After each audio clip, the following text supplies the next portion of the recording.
Hi, Hi, how are you there? I'm good, James. How are you? I'm here. I'm here. That's the main thing.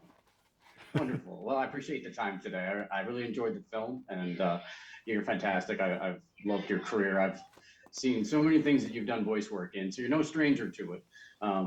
What do you think set this experience apart for you, playing the character in Wendell in the Wild? Wendell and Wild. Yes. Working in this movie, Wendell and Wild, has been a great experience. One of the best in my whole life because it is different. It's not the normal static animation film. It's very different. The characterization and the drawings and the stop motion makes this movie different from others.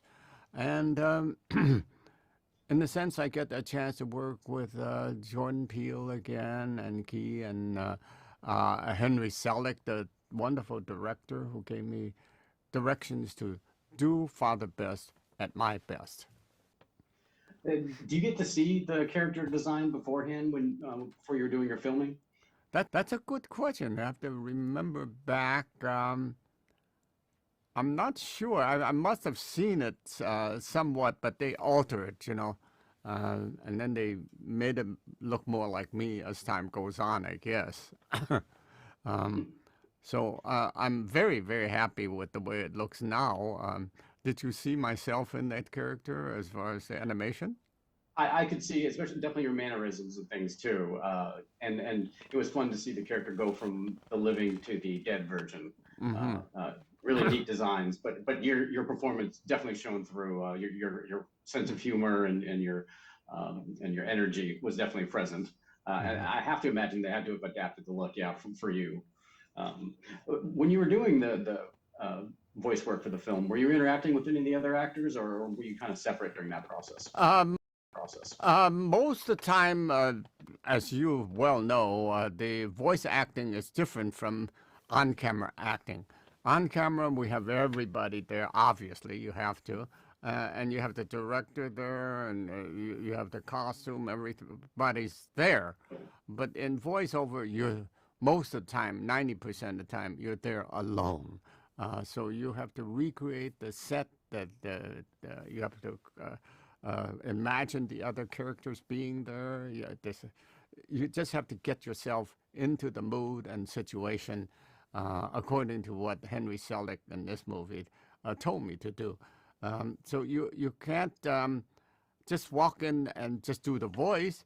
You have to recreate all that atmosphere, the whole mood of the scene, the movie, and then start doing your voice to fit the character.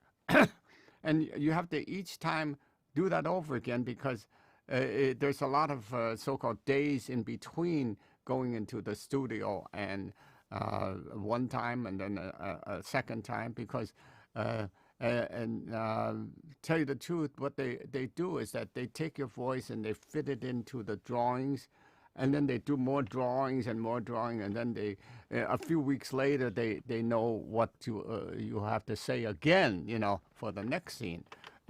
It's not like being on camera; you just do it and the scene is over.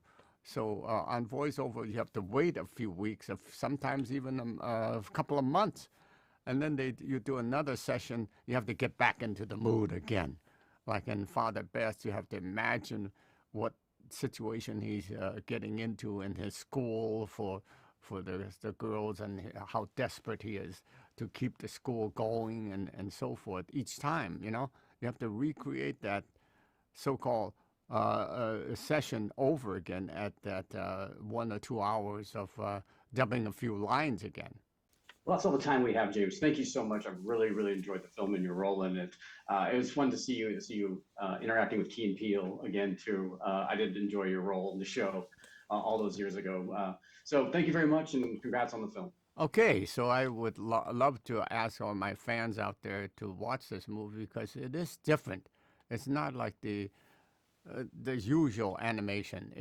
However, it is for the the teenagers who don't mind watching a horror movie, and it's perfect for Halloween. Well said. It's great for this time of year. Okay, bye, Thanks, James. bye. Bye.